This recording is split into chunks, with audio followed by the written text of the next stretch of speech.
আসসালামু আলাইকুম ওয়া রাহমাতুল্লাহি ওয়া বারাকাতুহু।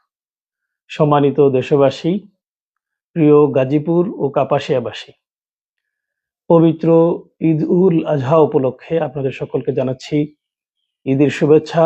ঈদ মুবারক। ঈদ আমাদের জন্য আনন্দের, ঈদ আমাদের জন্য সম্প্রীতির, ঈদ মুসলিম বিশ্বের ঐক্য এবং সংহতির প্রতীক।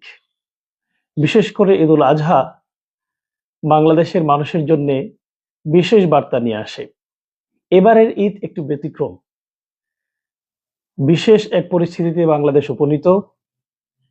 সেই সময় আমাদের মাঝে আগমন করেছে ঈদ উল আজহা।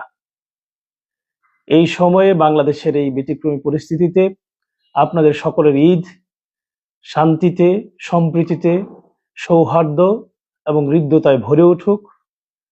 আল্লাহ রাসূল সাল্লাল্লাহু আলাইহি ওয়াসাল্লাম হযরত ইব্রাহিম আলাইহিস সালামের ত্যাগ এবং কুরবানির শিক্ষা নিয়ে সমাজের সর্বত্র প্রত্যেকের জন্য ত্যাগের নজরানা পেশ করে নিজেকে ইসলামের এক মূর্ত প্রতীক হিসেবে উপস্থাপন করার তৌফিক আল্লাহ তাআলা আমাদের সকলকে দান করুন।